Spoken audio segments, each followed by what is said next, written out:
Dr. Paul live with Jeremy Fox, eminent traumatologist, therapist, and expert on all things psychological. And we are here to talk about the Odyssey since he saw the full film, I believe, yesterday, right? It just Yes, came out. yesterday. And my son and I saw half of it up to the point where the Cyclops starts biting heads off, and then it As wasn't appropriate. But yeah, as it but I know happens, the whole right? story. Yeah, yeah. So there's various things we can go into here, from the trauma of Odysseus, which Jeremy Jeremy has a lot of thoughts about, and Certainly. also I of course have thoughts about masculine and feminine instincts, especially masculine instincts, because I view what I call the Odysseus instinct to probably be the master male instinct. So there's Ok my little preview. well, so I thought the movie was great. If you wanna launch into the Odysseus instinct, talk about what that is, and then we can track how that occurs through the movie, I could talk about some of that. What are your thoughts on that? Like, just to kind of signpost it, Sure. like, what is that instinct? Yeah, yeah, sure. I thought of just introducing that at the get-go, Mhm. and then later we could get to analysis of the film and the casting and things like this. I love Matt Damon in just about everything, but I didn't really like him in this particular role. He didn't seem like he fit, like somebody else, like Gerard Butler might have fit. But anyway, Or Gerard um, Way from My Chemical Romance. I'm just kidding. Yeah, I yeah, think that's but what the siren song was in this movie. No. oh, right, right. Oh, Yeah. yeah, yeah, no pun intended, siren song. The Um, siren song. yeah. Oh, yeah, totally pun. I was like, "Oh, what is this? Oh, no, it's classic rock." That's why they had to plug their ear. I'm kidding. I love rock, actually. If it were yeah, yeah, yeah. Okay. The first yacht rock song would have been the siren song because 'cause they're on a boat and yeah, so that's It would have been kinda cool if it was, scored with rock. That would have oh, been yeah. that would have Yeah, it been was really, not. really pretty cool, Yeah, keep kinda like going. the Sorry. 300. But anyway, Yeah, well, I like that movie better, so let's just well, they're yeah, different. They serve different purposes. I they are so different, we'll graphic talk about novel it. versus the classics. So the reason that, just by way of introduction, the way that I have, for 25 years viewed masculine and feminine instincts in an evolutionary psychology sense has been through the view of the triune brain model, not of the brain, but of the mind, where you have instincts, you have emotional functions, and then you have conscious cognitive functions. And there are three different kind of software packages of the brain. And Yes. the reptilian brain is where I believe in the mind, not the brain. They shouldn't call it the brain, they should call it the mind, the reptilian mind. That's where I believe uh, biological sex instincts reside, feminine and masculine, and that you don't have a set of both. Unlike Carl Jung thought, he thought there was an animus and an anima. I don't believe that is true. I think that was confusing personality styles with the whole set of things. But I, for many years now, have referred to a nomenclature of the masculine and feminine instincts according to the Greek pantheon, which is similar to today's superheroes, because in the Greek pantheon, each deity was known for some specific useful superpower, if you will, some highly specific function, and these functions are present in all males and females, males in their masculine instincts, females in their feminine instincts. And they are like superpowers, if you will. And they are automatic responses to situations that are designed, according to Darwin, to keep you alive and enable you to reproduce. Those are the two agendas of the genes, the selfish gene, Richard Dawkins. So, what is Odysseus? What would the Odysseus instinct be? Well, he is a warrior, but he is not Ares proper. Ares is the ultimate masculine instinct to shock and awe, destroy for the purpose of winning. Um, the analogous female instinct for war or fighting is Athena, and Athena is referred to all through this movie Yes. as Athena is recognized. You have the eyes of Athena. I can tell you have the eyes of Athena, and Right. that doesn't just mean wisdom. It's wisdom in war. It's diplomacy before shock and awe. So, in a sense, the feminine tendency to fight and engage in conflict is in many scenarios superior to the male instinct to just destroy in order to win, to shock and awe to win. Although there are cases for when that's necessary too, but I think there are fewer of those. So Odysseus has this warrior instinct to him, but that's not all he's about. He explores the world. He has adventures. He meets monsters and good people throughout the world in his 10-year trek after winning at Troy, 10-year trek back to Ithaca. And so I have always seen Odysseus as representative of a male instinct for pursuing freedom, whether it's doing what you want to do with your time, your resources, your energy. In a way, it's the spirit of a single man.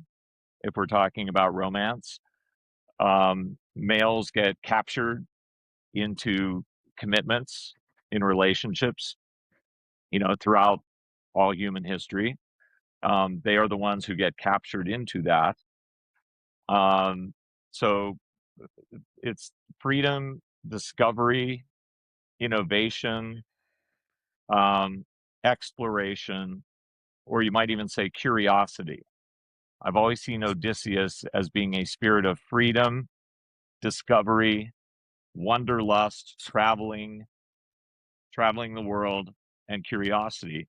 And I've always seen it as the master masculine instinct, which to me is interesting since you and I often talk about Dr. John Barry and Martin Seeger and their research into what are the masculine, they call them archetypes, but what are the masculine instincts? And they've uncovered the first three and proven them throughout all world cultures and likely throughout all human history as being provide and protect. That's what I call the Zeus instinct, because Zeus is the master father god protector. Um, Fighting to win. That's what I've always called the Ares instinct, which we've already covered. And then thirdly, the instinct to uh, conceal the emotions, to be stoic emotionally in public, to not display the emotions publicly. I've always called the Hades instinct, after Hades, the god of the underworld, going into a man's privacy um, and self reflectiveness to solve problems.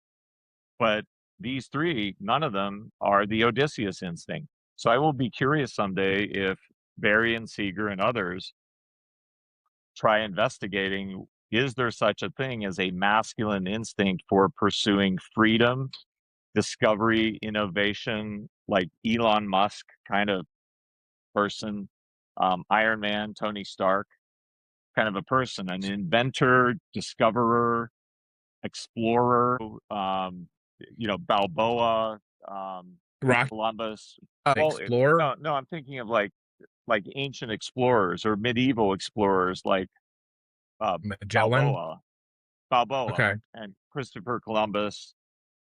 Those who explored the New World. They thought they would fall off the earth if they sailed too far, right? That's That's pesky. Odysseus. Yeah, That's what? that's pesky. That's too Pesky. bad. Yeah, to feel like you're gonna fall off the side of the world. It's not that fun. Well, no, but you have the courage to risk it. It's worth more to you to dare to do the impossible Right. or what might even be life threatening for the sake of discovery. Sure. That, Yeah, in my risk it mind, for the that's biscuit. the Odysseus. Okay. It's interesting to hear that. Okay. So great. It wouldn't be So fun where with do that. we go from there? Well, exactly. Well, there's a lot of places to go. So the I really wanted to do this episode quickly because there's already a lot being written about the film, as one might expect. So Right. even in one of the reviews, it talks about it's a tale of PTSD with events from 3,000 years ago, which I agree with. That's a good Yes. um, summary. And so there's many different lines in the film that you want to listen for. Things like the power of the sacrifices Well, and the cost of the person making it. That is what Odysseus refers to. So Agamemnon is maybe I'll just run down for people who don't know the story that well. Um, this is told in a Nolan style where it's non-linear. But it's not hard to follow. So it's not in something like Memento where the movie goes completely backwards. oh, Um, was that Nolan? so Was that Memento Nolan? Memento was Nolan. So that movie Oh goes man. Okay. backwards. Yeah, Yeah. And has Guy that makes Pearce in sense. it. Yeah. Well, so Nolan also did Tenet, which was more of his blockbuster version of Memento. It was more Right. action Right. movie that goes backwards. And so, which I like Tenet a lot, by the way, and probably will do my own essay on that. But, um, I mean, the film opens up in action. I mean, it's a time of apparent magic. You saw the screen crawl on that. And it's a I'm gonna go through it here a little bit. So it opens up in the hall with the suitors. So I'm gonna pull the curtain back a little bit here. I Yeah. saw the Wishbone dog. So Wishbone the dog. Are you familiar with his work?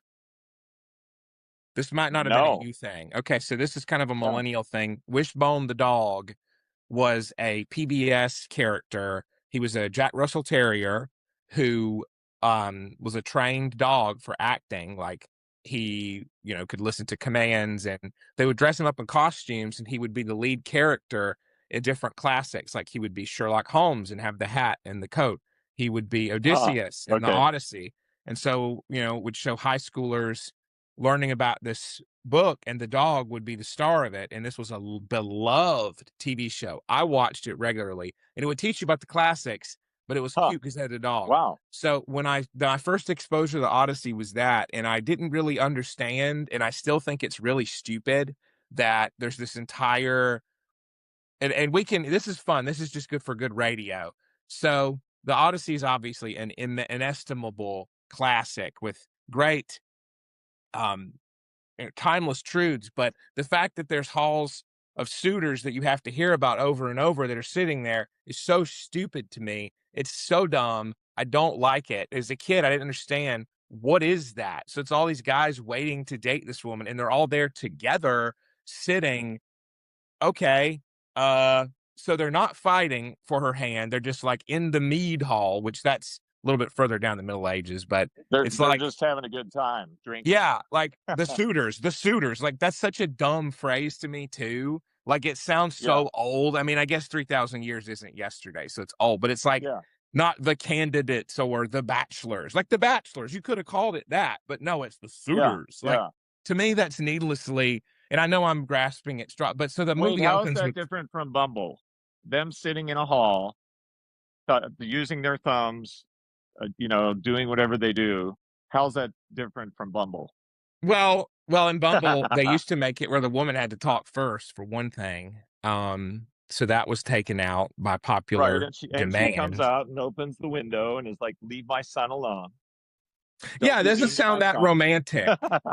What did you say? Don't be mean to my son," she Yeah. says from Well, the second story window. I mean, honestly, you really could turn this into a story about what it's like dating or trying to live life when you have a kid. So that's really something you could go on a whole tangent about, because I don't know how people are thinking of it that way. But I'm getting off topic. So the movie opens with the suitors, and then you have Travis Scott talking about the man, the myth, the legend, Odysseus, and doing some staff Right. hounding. So you get to hear about how Odysseus has gone off to fight in the Trojan War. He's been drafted basically by Agamemnon, whose brother's wife, right? So Menelaus Right. is Agamemnon's brother. Menelaus, played by John Barenthal, Shane from Walking Dead, also the Punisher. So Menelaus and Agamemnon are brothers. Menelaus' wife, Helen Troy, was kidnapped. As we know, that wasn't addressed in the movie, but we know that Aphrodite played some kind of trick where, she offered um, Helen to someone else who called um, To Paris. to Paris to Paris. Troy. Yeah. Right. Yes. Because Paris said he wanted beauty more, and you and I can argue about this, wanted beauty over more, but wanted beauty Substantive more, character. Yeah. well, than power too. So, and I have this Yes. book and I was reading about, and I got it on Amazon, and so the Oh deal yeah. with it is, it's kind of considered like the author was making a snide comment saying that Paris was basically a fool for his choice. And I think he kind of was. I think it's a monkey's paw situation where, oh, I'll take you to the most beautiful woman, but she's I don't taken. believe it was conscious. I don't believe it was That's fine, conscious. I man, but believe it that's was not male instinct. Beauty sure. Well, number then I one. don't like it. Advertising, Well, bikini models selling cars on commercials, and so here's selling the Bud deal though. Light beer. Well, I so mean, here's the deal, man. So you get that, and I'll take it from me as a therapist who's had plenty of male clients who are married and regret it, and ask me, somebody sometimes 20 years younger than them, what do I do now? I'm married for looks or attraction, and it doesn't work, and she hates me. Well, it kind of sucks, man. There's no it answer doesn't to that. work You're for getting that doesn't work for divorced, marriage. It doesn't right? work for marriage. Exactly. So, But the instincts aren't about marriage. They're about well, early dating. so Just you should be early dating. attracted. You should be attracted, and you should also look at character. And both, anyone of any Absolutely. gender fails that, and to their peril. And wants. I'm not going to get into it, but so Yeah. that was No, I interesting. So the know. war is starting, and you see that these characters are in the midst of great hustle. I thought it was a really cool opening where you build up to even seeing Odysseus. You don't get to see him right away, which was a Right. great Right. decision. You get to see the aftermath of him leaving, which goes Yes. along with the And idea his that when son, a father leaves, right, for something, it leaves a great Telemachus. yeah, when yes, Telemachus. So, I mean, if you want to launch into something about him, you can. But what I was going to say is just right before, when someone leaves who is providing and protecting, right? So let me just say this really quick. So the whole movie Yeah. is about Yeah. Odysseus trying to get home after being drafted into a war that wasn't his, over a woman who Right. wasn't his wife, and it was just it Right. was the peril of life back then. And so Agamemnon goes to war with all of these men over which someone being kidnapped, your brother who's also a king's wife being kidnapped, is a big deal. But Agamemnon goes very far there, and Odysseus does as well. I mean, you see that to win the war, Odysseus makes a clever decision to utilize hospitality against the enemy. And as we've both pointed out, that becomes a significant motif of the film. It becomes his greatest pain point and feeling of guilt, to which he has flashbacks, which is a very modern thing to depict, right? Yes. PTSD was only put in the Yes. DSM in the 80s. That's a blink ago in human history, especially compared to Right. 3,000 years. So Right. you're built up. You see the absence of this strong father figure depicted very clearly in a bereft wife, a lost son, and of course, the Antinous, the very slimy character played against type kind of by Rob Pattinson, who was the heartthrob in Twilight. So it's Oh, very right. good. He Right. could play a very convincing villain of, I want to come in and take this wealth and pretend to be a stepdad, but I'm really going to have your son offed. I'm going to have Telemachus offed because Right. he's not my genetic offspring. He's not my concern. I don't want him. So that's a very primal animalistic thing, talking about evolutionary psychology. The idea that, you I have to was be going to very say, careful. isn't the evolutionary psychology research on stepchildren? I believe, as I recall, that it says the mortality rate of a stepchild or maybe son specifically is 5 to 1, 5 times the mortality. So I would not be shocked on that. Stepchildren, Because um, it's not your offspring, is what it comes down to from an evolutionary psychology sense. yeah, and I think what you could say on that is that it's twofold. Like number one, yeah, unconsciously the abuser knows it's not their offspring, and no, and consciously they do not have the scaffolding. Investment. They don't have the Yeah. investment from oxytocin and early bonding and primal things Right. that are very selfish and basically just hormonally, instinctually driven. And so, right. So Margot Wilson and Martin Daly introduced the Cinderella effect, proposing that because step parents don't share genetic material with stepchildren, the deep-seated unconscious emotional buffers that usually prevent parents from lashing out at offspring do not activate as fully. Okay, well, so that's not fun. But I mean, also we could correlate that with the divorce and mixed family research and say, well, so we got to figure out a way to deal with it because it's not it hasn't gone away. I don't think it's going to go away in this generation of step family and blended families. So, um, but it was interesting. Yes, so I was thinking about the kind of disdain toward step kids. Like that's a 3,000 years ago. So you get to see the Trojan horse, you get to see that appear, and you wonder Yeah. what that is, but we know who know the story what that's going to be. So when you initially told me as a traumatologist you were going to look at this in terms of Yes, trauma to the characters, I at sure. first thought of course Odysseus is traumatized. He's been ripped away from his wife. He's had to go to war and seen the horrors of war. He violates Yes, his own prime moral directive, the Zeus principle, basically do unto others as you would have them do unto you, or hospitality. He violates that. But you yes, just made he me realize violates that. Telemachus gets to experience hundreds of suitors with this stepdad effect being at home.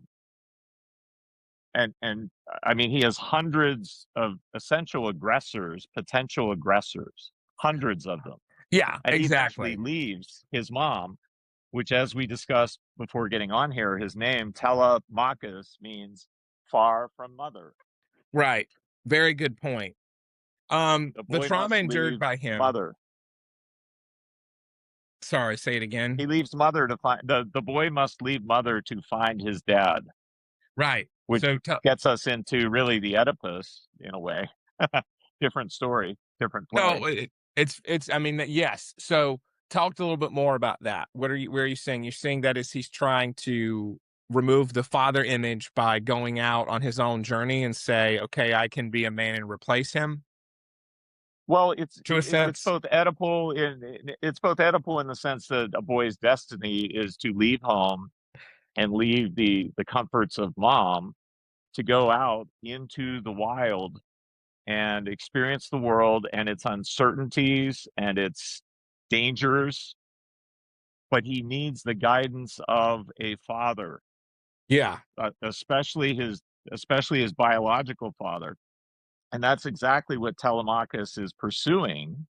So Yes. both Oedipal and Odyssean, I guess you could say, in the sense that he has no choice but to leave this dangerous viper's nest of suitors who all mean him harm, like Robert Pattinson, as you adroitly pointed out, Thanks. to Yeah. go He's the out into the big world ringleader. without a father to guide him at first, without a father to guide him. So it's a parallel tale of males, one of whom is Odysseus, the seasoned warrior that knows how the world works and knows how to deal with its dangers and monsters and obstacles and Scylla, Charybdis, et cetera, et cetera. And then you have the boy. It reminds me of the very old book, like 40, 50 years old, one of the first books written about childless sons called Absent Fathers, Lost Sons. Right. I mean, you even pretty much said those words. Um, how the son who has no father must still leave the home to go out into the world to become something. And the very instinct that drives him out into the world is this thing that I keep calling the Odysseus instinct. It's the instinct to pursue novelty, new geography, adventures, discoveries, new places.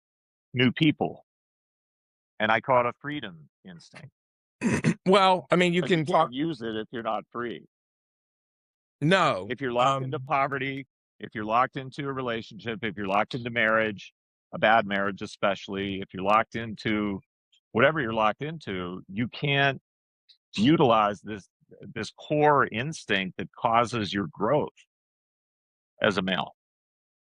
Yeah, I mean, if you talk about the polyvagal theory, there's shutdown, there's um, fight and flight, and there's also social engagement, the kind of myelinated ventral vagal response. And so that's what you would want. And you would want to be able to engage that. You would also want to be able to engage industry versus inferiority, autonomy versus shame and doubt for those Ericksonian developmental Right. stages. So that can kind of overlap. And initiating is something that you feel comfortable doing or supported in doing is an attachment idea, as well as a developmental one. I mean, those are attachment and development are just so closely related. It's tough to delineate them, but the idea of identity versus role confusion comes to mind, like that stage in teen years. So one thing I wanted to say is I just like in the movie Disclosure Day that I kind of read metaphor into it and where we are culturally with the idea that it's all about adult children and not about children. So Right. I think in the movie The Odyssey, one thing that we just have to point out is that Tom Holland is let me really quickly here in real time. Let's go Yeah. ahead and look at that. He's 30. Okay, got it. So let's do a real quick thing here. Anne And Hathaway. he played Spider-Man. So Spider-Man is the ultimate male adolescent superhero. okay, He right. it, Spider-Man is uh the icon for representing the teen male aspirational instinctual tendency. Spider-Man is like the Telemachus. He's Telemachus as a superhero is Spider-Man. So it's perfect casting to Right. have Tom Holland.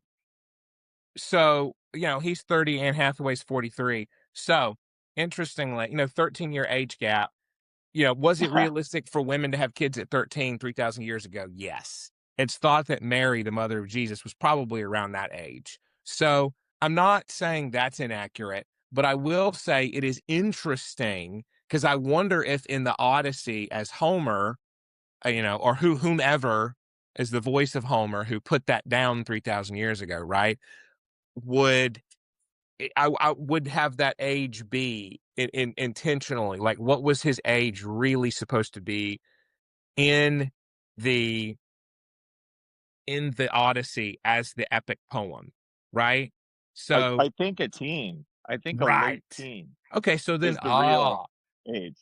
so let's Yes. talk about that. So for our audience today, it probably is more realistic at 30 to be finding out who you are because you don't have to fight a war. You don't have to um, go survive the elements and have lots of children to help you be farmhands. You don't have the struggle, and this is here where a lot of evolutionary psychology speakers have come in and said things like main points is you don't really have to pair bond now, so you can be as choosy as you want and even die and even pass away alone. Like you just don't have to do it.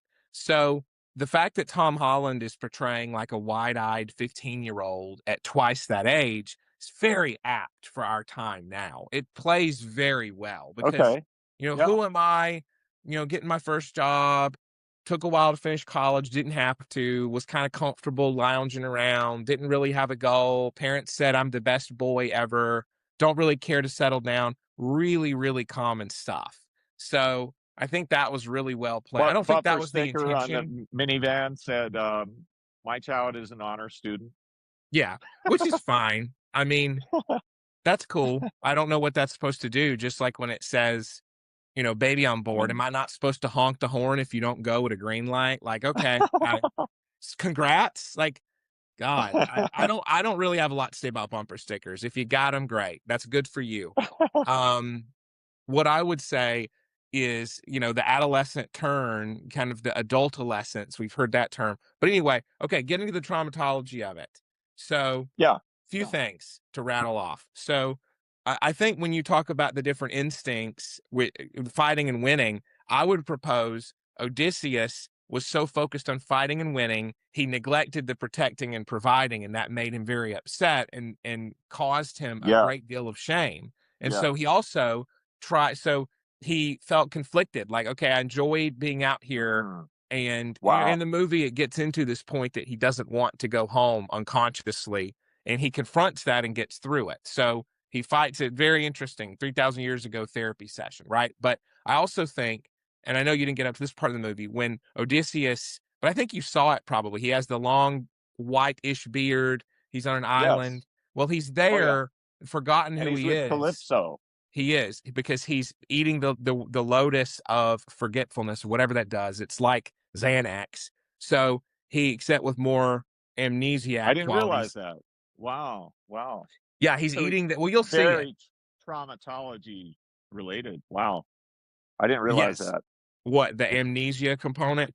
Yeah, yeah, yeah. Eating the lotus of forgetfulness Yeah, he to is. forget Well, your traumas. and you'll see it. You will see this in the movie when you watch the second half. So essentially, Odysseus is so ashamed of what he's done, of unleashing the Trojan horse on the Trojans, that he wants to forget it. And Calypso plays this nurturing figure who goes too far in nurturing and protecting him from the truth. And so you could Right, say, okay, the right. people in your life who care for you and enable you love you, but they're not handling your growth well. They're insulating you from the growth and the actions and the restitution you need to perform to grow further. So she's kind of this coddling figure. I found that very interesting.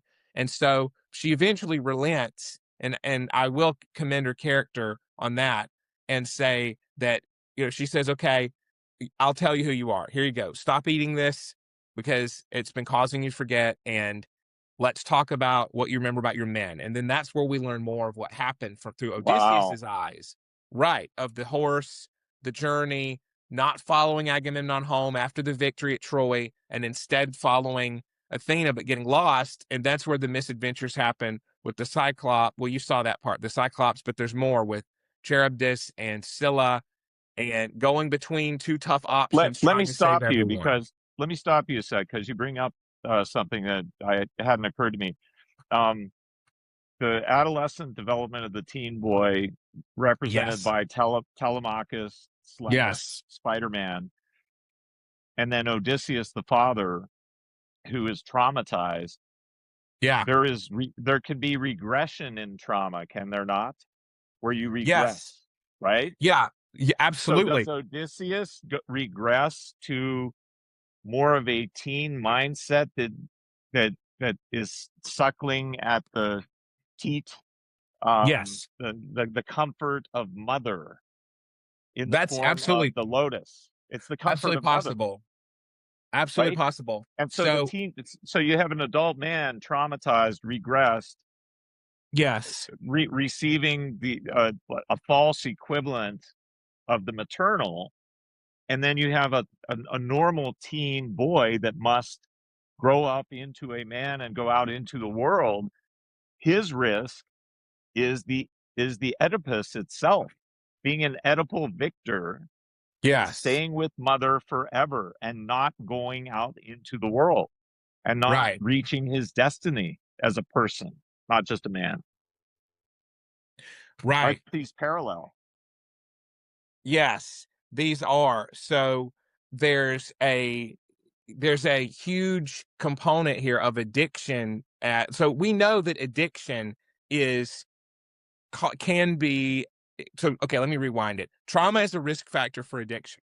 Okay, trauma Okay. is in the ACEs study from Kaiser Permanente that was done decades ago showed that there's an exponential risk of addiction when you add on what we call adverse childhood experiences. Now, that doesn't really impact Odysseus because he's an adult when it happens, but the idea that traumatic, overwhelming experience can cause you to turn to something to quell that experience is seen everywhere in traumatology. You see veterans who don't know how to cope with their moral injury, which, okay, so let's name the trauma responses or the trauma sequelae.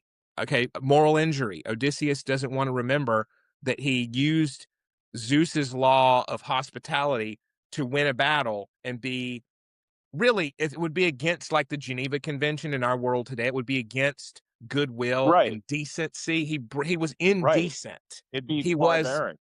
It'd be well, let's talk. wartime behavior. Yeah. Well, let's talk about Henderson's moral psychology. Let's talk about profanity and obscenity, right? He profaned Zeus's law. You could speak to this probably, but the usage of something that it's a mockery. So the idea of something satanic is like an inversion in making fun of something that God created that was good, right? So so you can apply this sort of Christian terminology to this ancient context of, okay, so the idea of righteousness, of honoring a guest, using it in an evil way, exploiting empathy as a way to destroy is very sociopathic, It's psychopathic. profane. It's That's profane. profane. And Yeah. Odysseus is not, we're shown, by character, a profane person. He does not typically employ deception and any means possible. Ruthlessness. He does not employ ruthlessness in his own administration of his home. He's kind to servants, one of whom is played by John Leguizamo to great effect. Oh, Eurythromus, or what is it? It's Emmaus. Emmaus was great. So he's a righteous person, but in the context of trying to choose a decisive victory, he makes a choice he can't undo. So that was such an interesting thing. So moral injury can cause this horrible incapacity to live with yourself. So Odysseus is morally injured. He doesn't want to remember it. He washes up after all of his misgivings and misdeeds onto Calypso's shore. None of his other men survived due to the decisions that they made along the way, like eating Apollo's herd of sheep out of starvation. So they failed these tests, and you could call them tests of masculinity. You could say the test of suppressing your appetite, well, they're whether moral that's tests. sexually or I mean, you hunger mentioned wise. the Geneva Convention, right? Right. How can there be just war? How can there be high character war? I mean, the Yeah. Geneva Convention you're talking about. You Yes. actually make me realize, since you brought up these two particular words that get confused with each other, they're worth noting what they really mean. And again, Okay. you know how I love using the triune brain model for Sure. really everything in psychology. That's all right. Obscenity and profanity often get misconstrued as the other. Obscenity is making fun of or disgrace, desecrating that which is instinctual, Yes. reptilian, because obscenity is about poo-poo and naughty, dirty things. So it's about the reptilian brain. It's desecrating our natural inborn instincts, which I believe are masculine and feminine. Profanity is desecration of the character, high character, which you could extend into God and spirituality as well.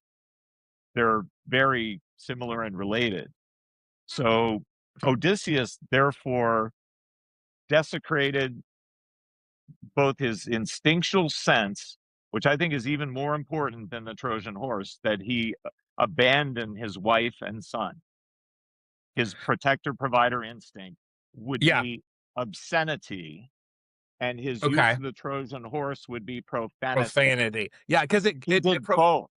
Everything Yes. about him, he is desecrated. Right. So the word originates from the Latin profanus, meaning outside the temple or not holy. Boom. Literally profanity. It is, I mean, I think, man, we've come up on something here that's really noteworthy, man, because the third day the movie's been out, Thursday shouldn't really count. Second day, if you count Friday as the release, we've hit on profanity as the key, profanity and atonement as the key thread in the Odyssey, especially the movie. So whatever your value system, and here's where it gets into some masculinity psychology, whatever your value system, when you completely betray it as a man, you've betrayed your purpose. So how do you get out of that? Well, watch the movie, right? I say cheekily, and we'll talk about it. But how do you atone for that? I mean, in a Christian sense, Peter, how do you atone for denying Christ 3 times? Wow. How do you do that? Well, you got, not that you have to earn your salvation. This is where, and I don't want to be rude. I'm Christian, so I can say, and I know you are, so I can say this. Christians get so messed up. They get that where humans are creatures of extreme. You don't earn your salvation, and you also don't need to act like you are ungrateful for it. So when you sin, you do need to grow as a person. Doesn't mean you're going to go to heck if you don't, but it does mean that why would you not try to grow? You don't have the Holy Spirit in you if you're not trying to grow, frankly. So in this film, you see Odysseus really take seriously he's so ashamed at first, almost like Jonah. He's living, there you go, another ancient tale. So Jonah does not want to work to convert the Ninevites because he hates them and wants them to go to hell. And God says, no, you need to preach to them. Well, Jonah, as we know, gets swallowed by fish, repents, and then goes and preaches. So um, that's a Well, denial. the belly of the whale. Yeah. The belly of the whale is a stage of the hero's journey known to It- every good screenwriter yes. today, Yes. Yes. right? And it's Yes. a necessary step of maybe both male and female, but definitely the males we're talking about, their development. If you don't go into the unknown and get swallowed up and overwhelmed by chaos, war, threat, Yeah. then you never get to bring out the multitude of masculine instincts necessary to survive, stay alive, feed the populace, be good to your family, and Right. find a mate. Right. Like Luke If you're not Skywalker on challenged, right. yeah, Luke if you're never Skywalker. challenged, it's what you complain about regarding millennials. You're like, I mean, I'm paraphrasing, but you're Sure. like, yeah, Paraphrase they away. can sit at home, be comfortable, everything's paid Sure. for, and they don't do that much. They don't want to go into the belly of a whale, but you Sure. can't achieve anything if you don't go into the belly of a whale and find a way to emerge. Well, right. So you have to, I mean, for Gen Z and Gen Alpha, Gen Z's in their 20s and Gen Alpha's in their teens, they're gonna have this same issue of why risk anything when you could be entertained? Um, Dating is not entertainment. It should not be entertainment. Um, Right. Dating is But it's a journey. gamified. It is Well, gamified. right, it is gamified. It's gamified in real life, but through Yeah. facial expressions and flirtation and Swiping. but yeah. So I can't see your video. Can You should now. I do now. Good. I'm just making sure it Are wasn't we? some kind Yep. of problem There we with go. it. Yeah. So, okay, very Huh. good point. So the Jonah analog for the analogous experience here is not, even though it would be a nice image, the belly of the horse, the Trojan horse. In fact, that's kind of what leads to Odysseus's stay on Calypso's island, which is his belly of the beast sort of experience of I'm fleeing accountability. So when he gains his wits to travel home, um, that's when his story of redemption really starts. But to get into more of the traumatology of it, so I think, oh, I wanted to say this. Okay, so fighting and winning is what Odysseus was concerned with in this movie for the most part, and he went Right. too far. He betrayed common Yes. decency. Okay, And I want to protect, go. I want to go back to that very concept too. Yeah. do it. Okay, what do you want? Well, I do want to Oh say, well. okay, Well, can I? yeah, go No, go for it. ahead. No, Uh, you say it so that all we right. can All get right. that out before I'll I be move brief. on. Can I That's make fine. a to be fair to females? Can I make a female analogy Well, of that I've seen course. in thousands of patients? Okay. So say that Odysseus is in a cluster of types of instincts that are fatherly, paternal, have some warlike tendencies, but but fit into the role of being a warrior of some sort and being a father. And then say that there are always analogous female deities to the ancient Greeks, which I use as nomenclature by way of their familial connection in the classic Greek literature, represent a female analogy, or you could reverse it, a male analogy to a female instinct and a female analogy to a male instinct. So I've seen thousands of female patients in which They're so good, these particular women that I've known, and they are traumatized, or they are estranged from family members or their own children. They're hurt. And yet they were such good mothers, but they were so good at being generally maternal and comforting that their behavior gravitated toward doing that all the time for everybody, for every family member, for friends, for strangers they just met. They're so good at the maternal, what I call the Hera, the analogous instinct in females to the Zeus that is referred to throughout this film, that they end up traumatized, not because they did moral wrong or that they weren't self-aware or pensive or good moral people, but because they over relied through their giftedness at just one instinct of the feminine to the neglect of other feminine instincts, such as the cleverness instinct that I call the Artemis.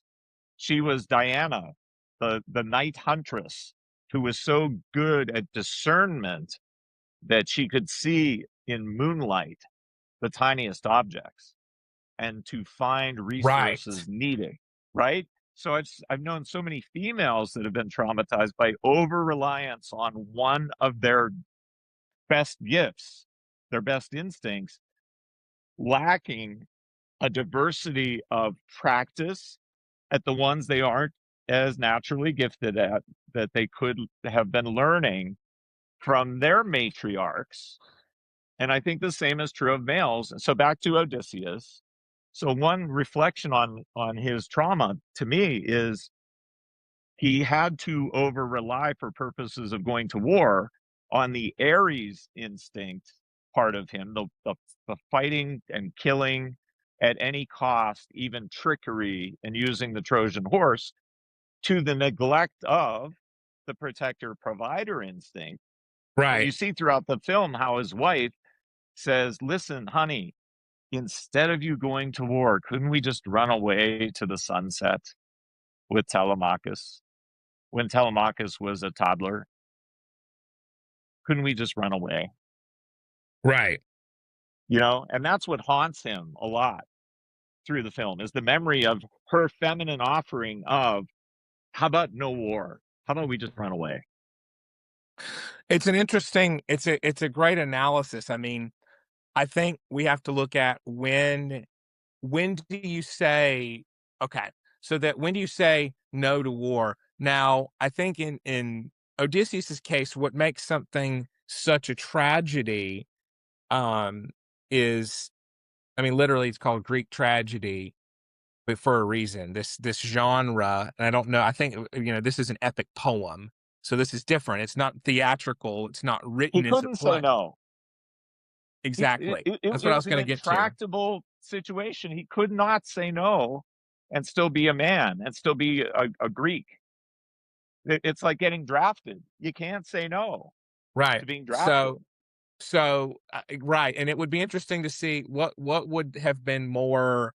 So the through line, along with profanity, is trying to take control, and Athena chides, and it's Zendaya playing this image of Athena, Oh, right. um, that that Odysseus sees, and so she says, you might not gotten to this part of the movie yet, but she chides Odysseus for trying to control fate and the men's actions and take responsibility, overly responsible, right, for these men's decisions. And so Mm, yes. Odysseus going too far, wanting to control everything, wanting that sense of control and power. And that's a very human, that is something people struggle with to this day, especially people who are very high in conscientiousness and want to do a good job and want everything around them to measure up and want to help everybody else be great and can't stand And when if people you are a make. leader, If you are a if you leader, are a leader, yes,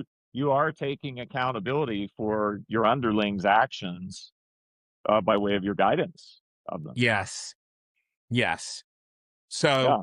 I think one of the things to consider is that where is Odysseus? Where does the fault lie? Where at what point? I mean, obviously constructing the Trojan horse, but what got to that point to make that decision? Well, you think of like Dunkirk, you think of all these men on a beachhead, you think of, man, it's been years. What got me was they had spent years preparing this attack. They were, 10 years in Troy or in kind of in stasis in this liminal space of not being done with this war. And so many I mean, you have to be able to relate to and empathize with the desperation there.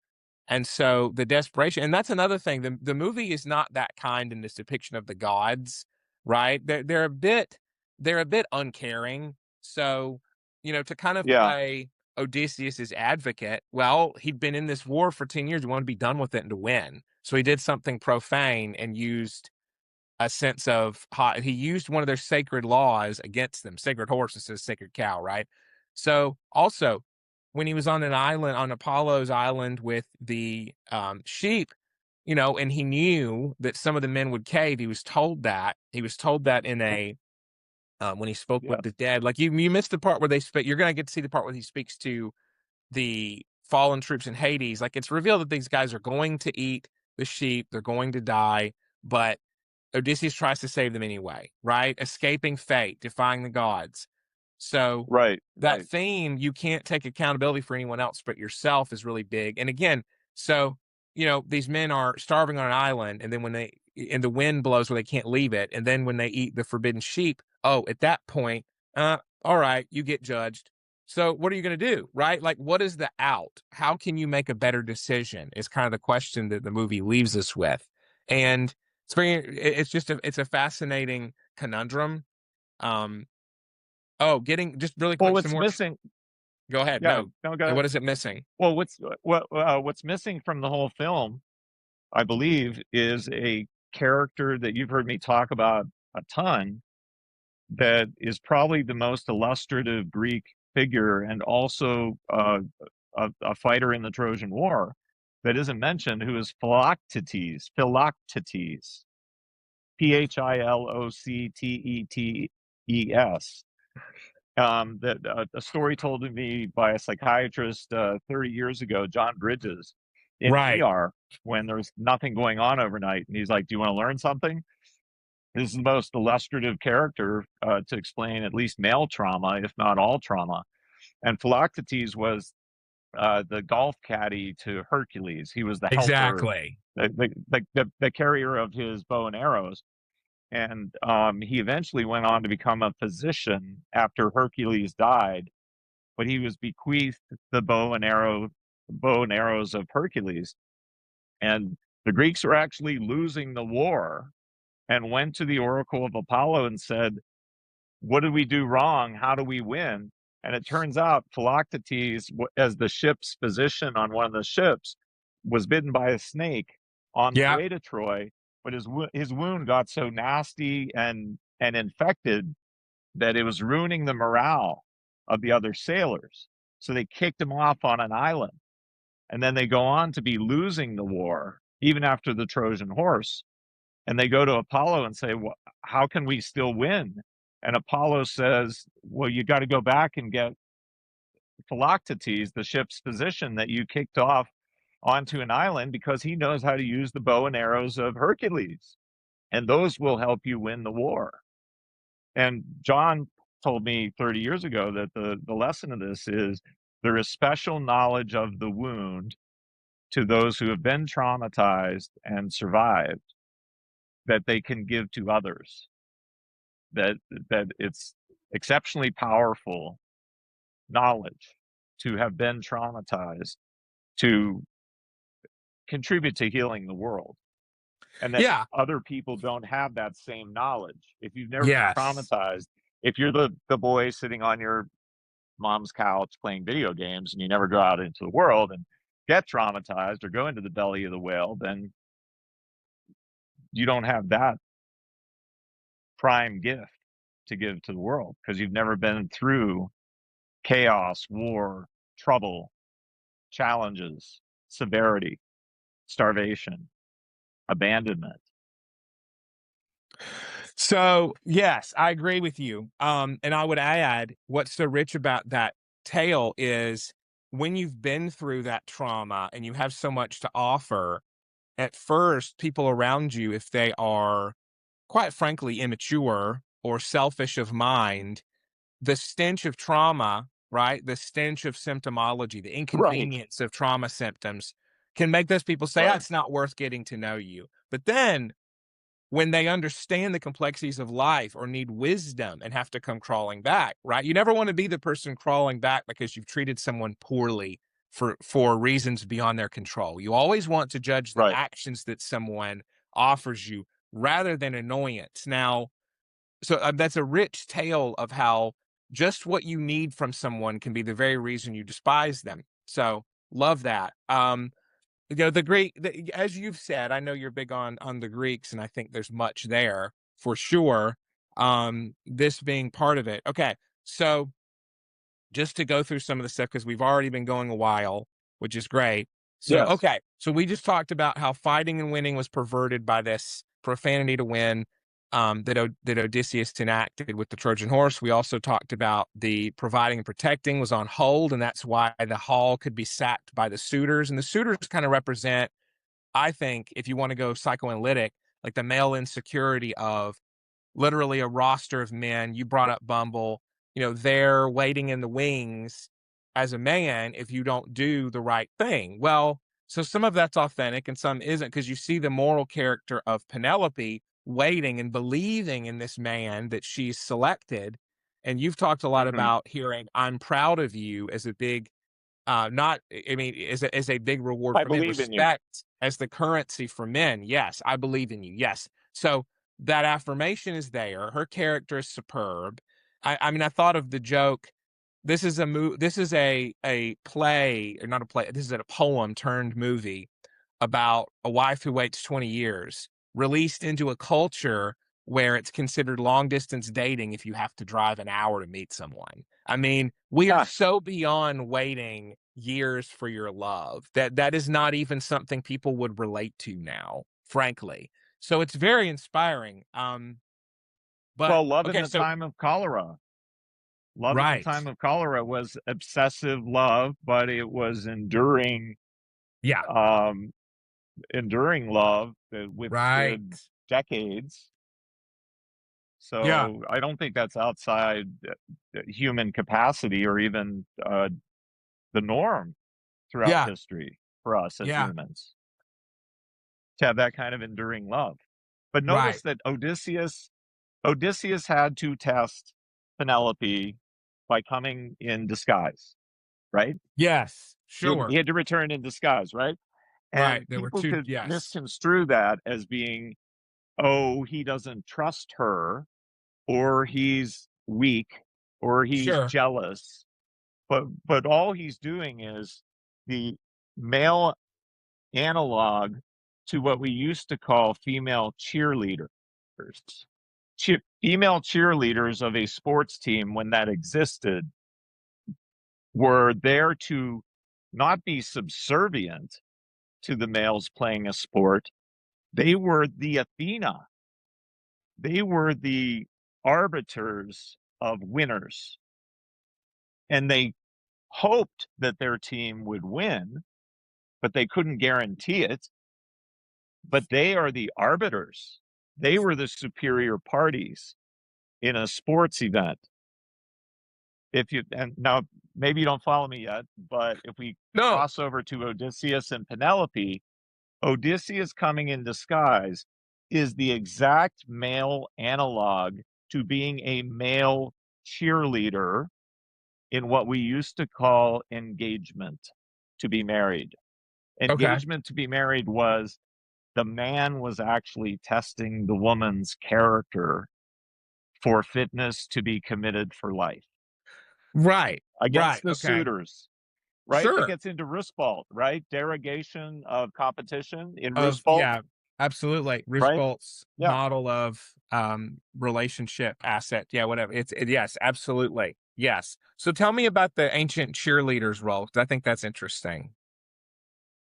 Well, every time there is a male deity or a female deity They always have familial relationships Okay. with a Whether brother, a sister, a mother, a father, a wife, a husband.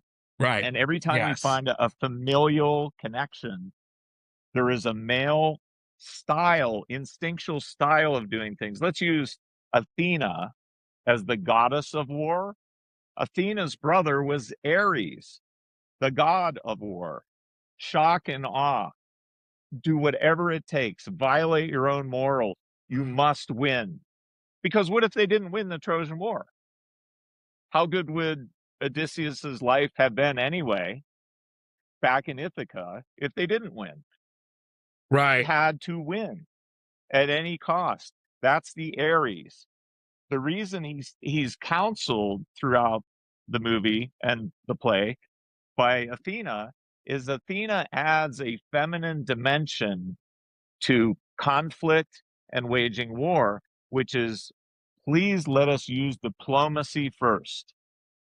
Let us try to understand each other first. And that's what they call her wisdom. She has the owl on her shoulder representing wisdom.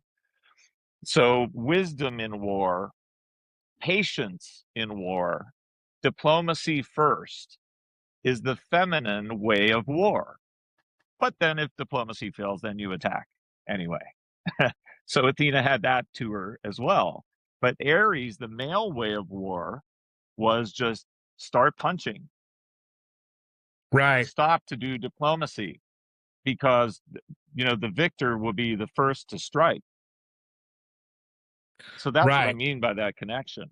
And that's probably why Odysseus gets counseled by Athena throughout this, because he used the masculine Ares version, and she is the feminine saying, hey, wait, there's another way to engage in conflict.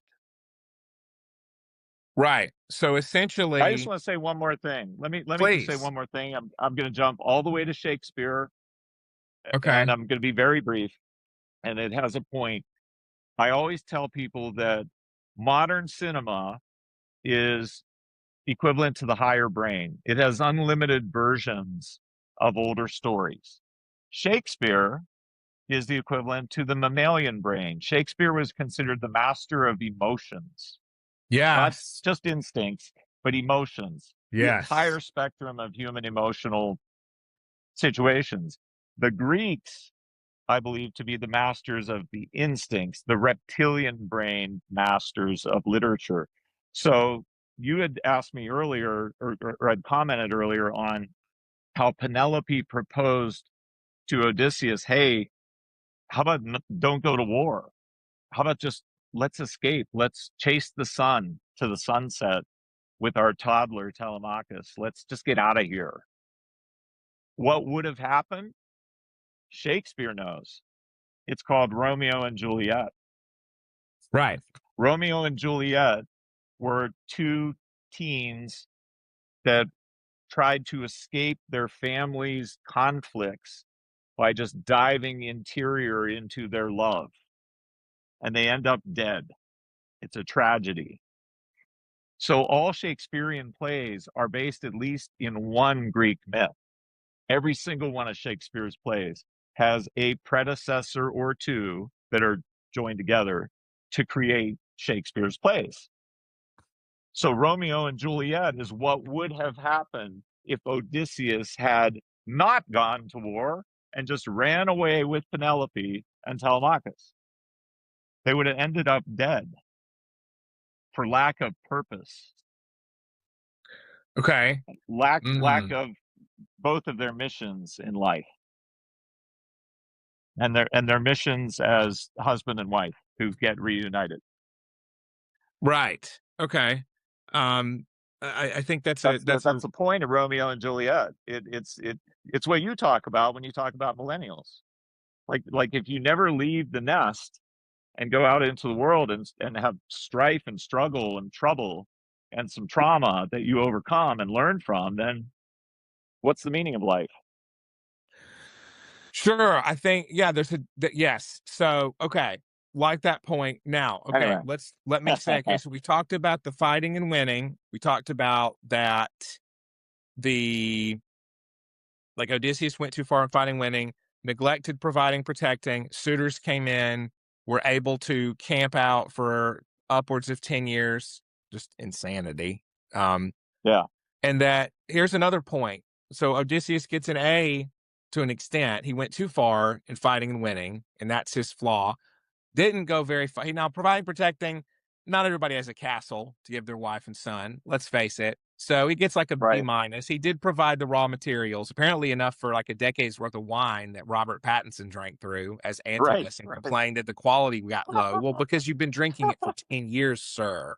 No one now has 10 years of wine stored except a billionaire. So then finally, we left out emotional regulation, masculine instinct. Okay. So where does that come in? Well, overcorrection.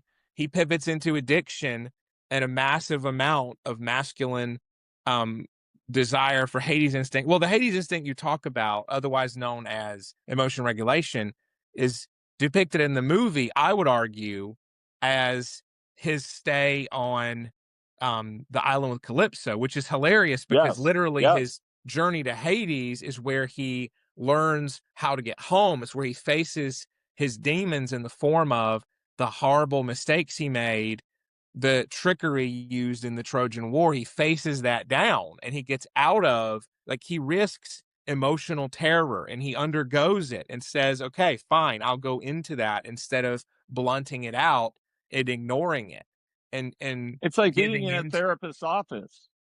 Yes, it is. By the Hades instinct, I don't just mean going. I mean going interior. Okay, You see right, it in the old 1950s and 60s comic strips or sitcoms where the father is reading a newspaper and he's right. disturbed by anyone bothering him while he's reading the newspaper. It's that he's mulling over his life, his trajectory, his strategy for what's next. It's similar to martial arts films like John Wick going to his apartment, or Bruce Lee or Steven Seagal going into a cave to heal after getting beat up, or going Yeah, to a therapist's office. It's where you go heal. It is a protected, secure, yeah, the Bat private Cave or place to go heal. The the Batcave, Batcave yes. or the Fortress of Solitude, which is kind of a Yes, emo yes, name for yes. something Superman does. Okay. So I think it's interesting we get to see the flashbacks that I think that Odysseus has, and he sees Athena before having them, and that relates to the fact that some people with trauma will have traumatic flashbacks or visions. So he's seeing Athena, and it's played off that she is a relic, a sort of remembrance, and an artifact of his trauma. In the same way that people with trauma can have hallucinations that seem very vivid, and it's not the same thing as psychotic, schizophrenic hallucinations. So that was interesting to me, the Right. work of Frank Putnam and Richard Clough in delineating like DID versus schizophrenia comes to Yes. mind. Very advanced stuff. So there's also a line from Menelaus, the brother of Agamemnon, who started all this stuff. He didn't start it, but he certainly finished it.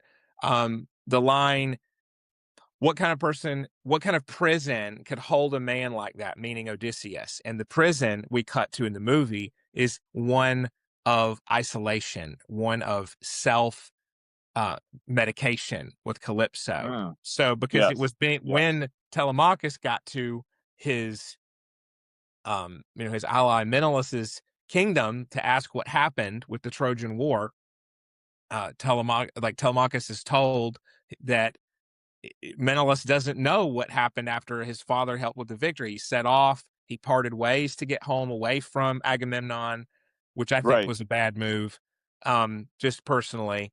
And that he could be like Odysseus could have been imprisoned, he could be dead, he could be coming home. And that in prison part, like what kind of a prison could hold a man like that? Well, one of his own making, right?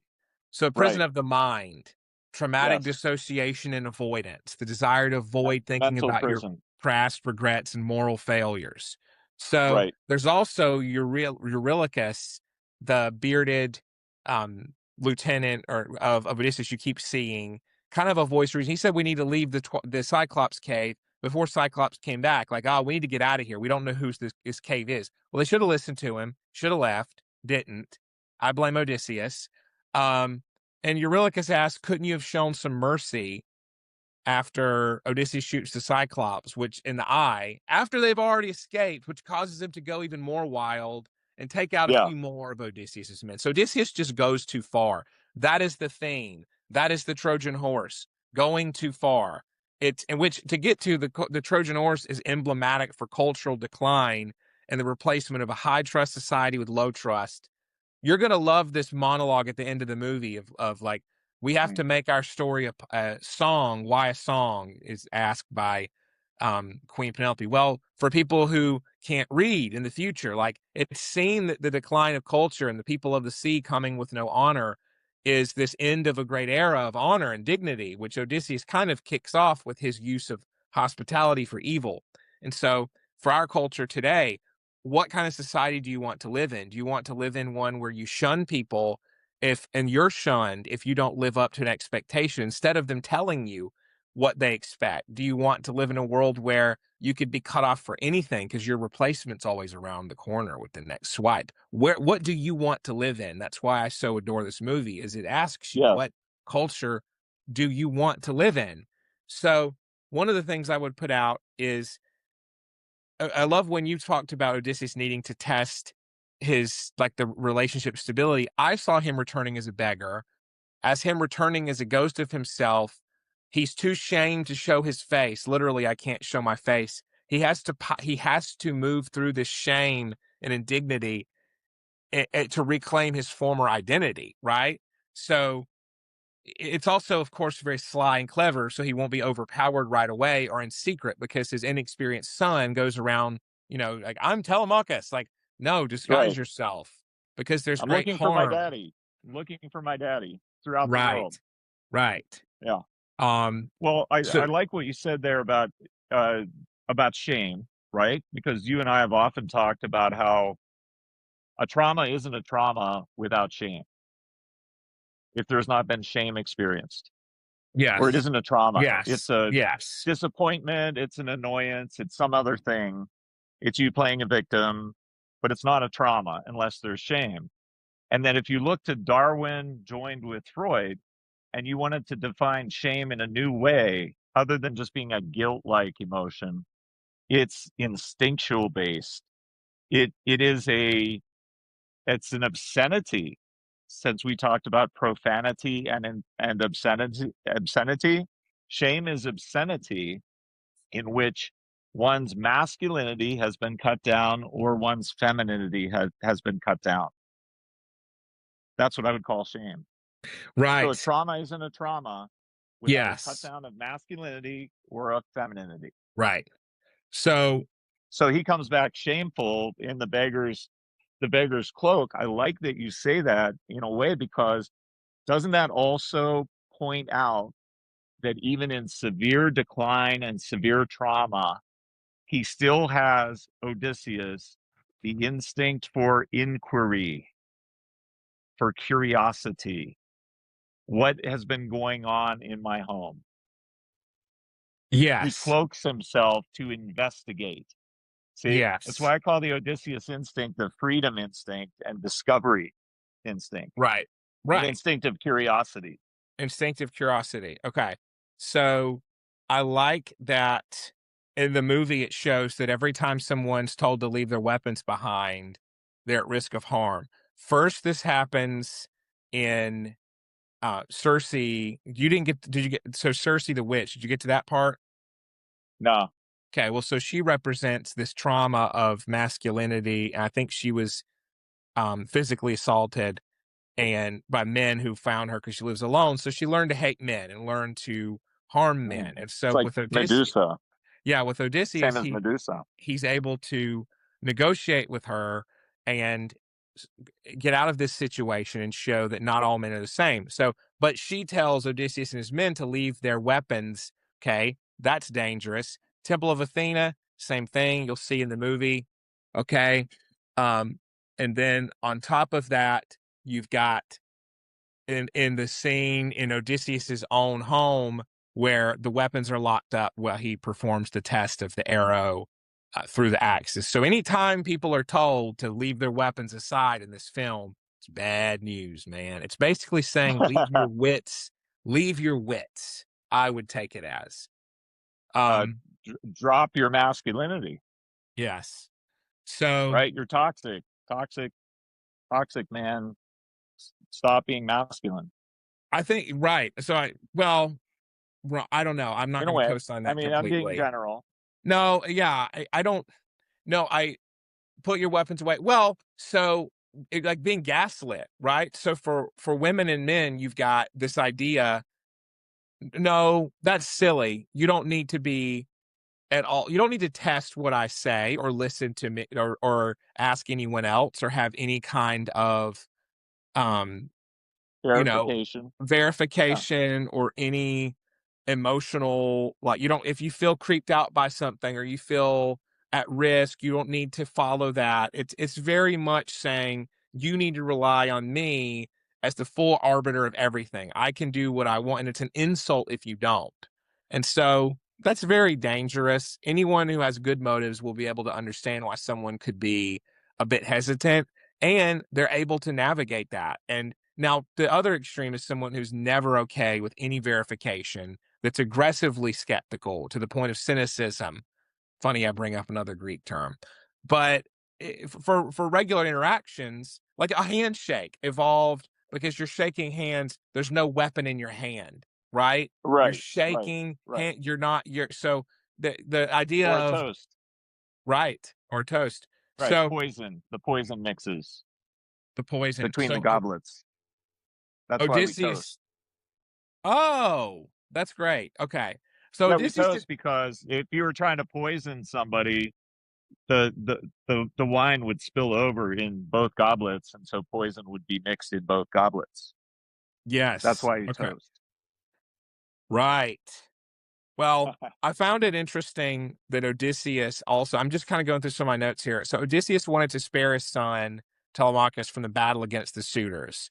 But interesting. Oh, you didn't get to this part yet. Okay, so it's fine. So I'm just going to say it. So Odysseus was really trying to spare Telemachus because this fatherly instinct of I want to protect my kid from everything. Again, control. Well, Telemachus gets roped into it anyway and has to have his own moment of fear and his own moment of testing. He gets tested in a way that only he can respond to, right? So Yeah. if you go with your kid to a job interview, that's goofy. And it happens. Gen Z has had parents go with them to job interviews. It's considered Oh, kind of right. goofy. Right. So you can't do that. You can't go. And so you have to be able to face some things about your competency. You have to be competent for some things on your own. So I think you're going to enjoy how it ends. I think you're going to find it a fascinating journey. I mean, it goes back around to a mingling of the instinctual of, okay, here's how we honor the desire to escape and also doing our duty and our honor. And so I found that fascinating, like with the reunification of Odysseus and Penelope. So essentially, I mean, I found that the call to sirens is the call to stagnation. I think we could throw that in there, right? It's the call to Oh, be right. sucked Right. into addiction.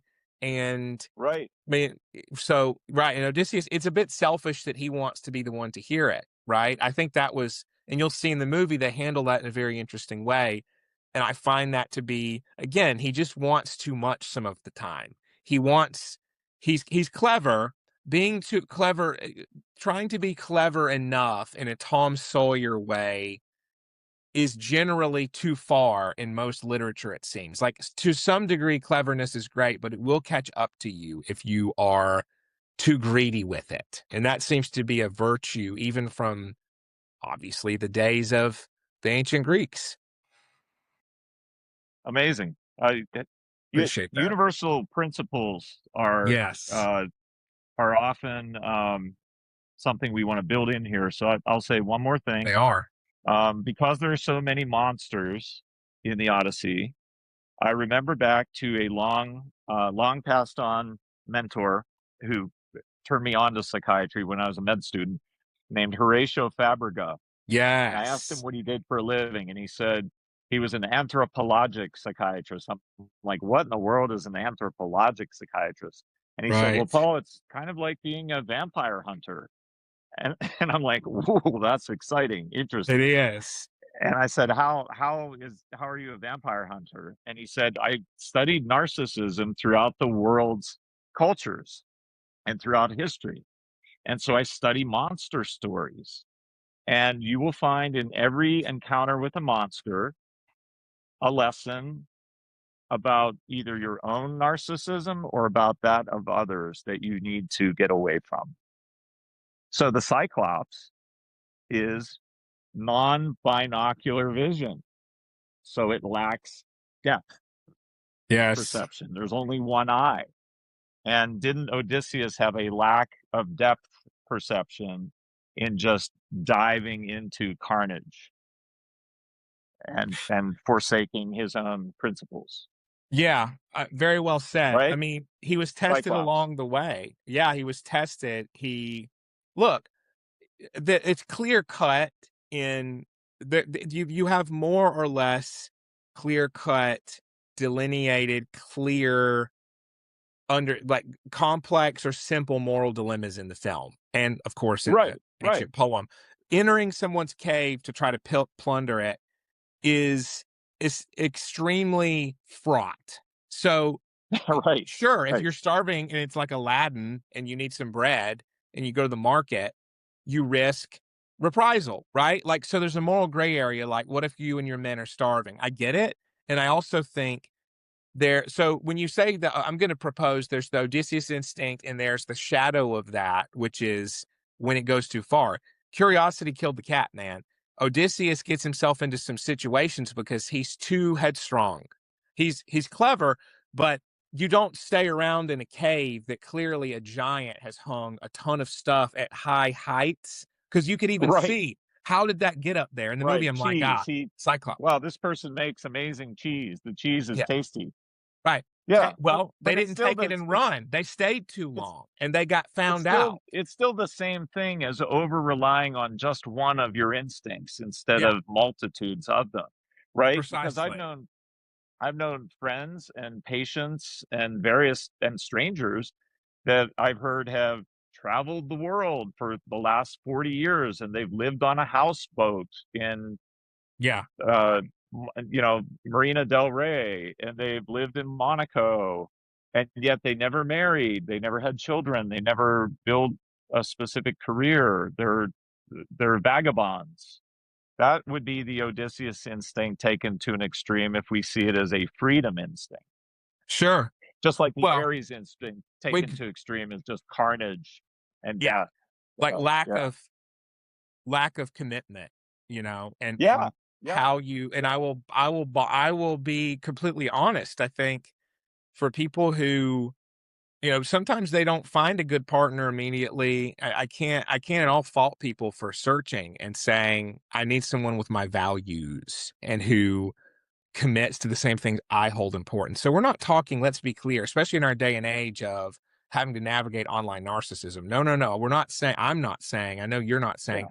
that um it's I don't wrong fault to hold. people that don't find somebody, but Sure. I do think it's normal and natural human built-in behavior to wish for, Right. pursue somebody just right for you. Right, exactly. Yeah. So, okay, great stuff. We could go on and on, but I Yes. think this is a good length. Oh, I think the sirens represent regression. We talked about him regressing to that Yes. time of needing a mother in the form of Calypso. I would say the sirens And were another stasis. iteration Yeah. of that. Stasis, you said? Yeah. Love that term. Yeah. Yes. Stasis. Like you had implied that. Yeah. Yeah. Well, so The the thing, stasis of addiction, right. And there's in avoiding always trauma, not willing to face it. strong drink, lotus flower, To his credit, he was willing to allow himself to endure the terrible memories, and that was his escape yes, back to his real enduring life. Yeah. Well, and there's the theme, another theme in the film, honoring the dead, honoring. He gives a ring to Eurylochus, remember this, and being like, so it was a failure to honor what was lost to win the war when Odysseus buried his head in the Yes. sand, almost literally with Calypso. So facing it and saying, this is what happened, this is how it happened, how do I move forward? Very much the trauma processing phases. You've got preparation, you have the actual weathering of the traumatic event, and you have that going back out into the world. So you have three phases according to Genet, and this is from hundreds of years ago, Pierre Genet. Stabilization, so building your safety, and that could be we see through Calypso, like, well, and also going to Hades and learning what you have to do to get home. Okay, trauma processing is confronting the memories, which he does Mm. with Hades, and seeing the troop that he lied to get them to do you'll find this fascinating. He lied to one of the troops so they wouldn't know about what was actually in the Trojan horse and they could sell it better and not panic. Huh. And then, so that's stabilization, trauma processing, and integration, which is reconnecting with life and finding new meaning. Boom. That is what happens at the end of the Odyssey. That is what happens with the reunification and the reconnection to your own Atonement. community. Atonement. At So, one-ment. At one. yes. I can't Integration. imagine. I really wonder if Genet at all was thinking about the Odyssey. I don't think he probably was. That's what's amazing, is I think this is so universal. Because I mean, he could have been. I could go search and he could be, but I don't, his work That's why I is, think the Greeks were the first psychologists. oh, very It's in likely. their stories. The psychology is represented there, basic principles and complex principles.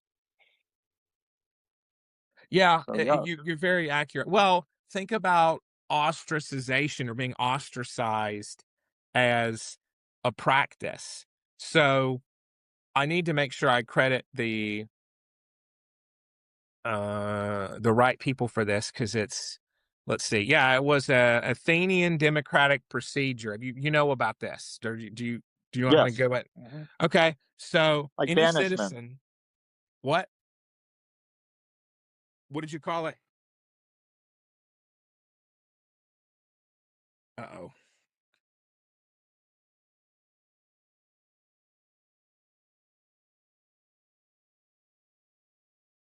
Well, okay. Yeah, it's a good length.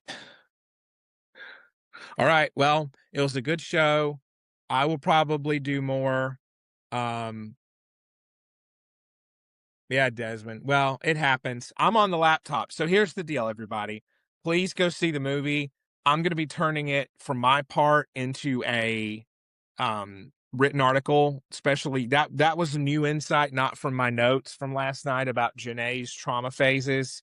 So I'm probably going to try to do something about that. Yes, banishment. Banishment. So I thought of it after he's cut off. So what we'll do is we'll probably maybe do some more. I say that's not helpful. We might do some more on this. I feel like I said a lot and need to put it in writing because that's what Substack loves.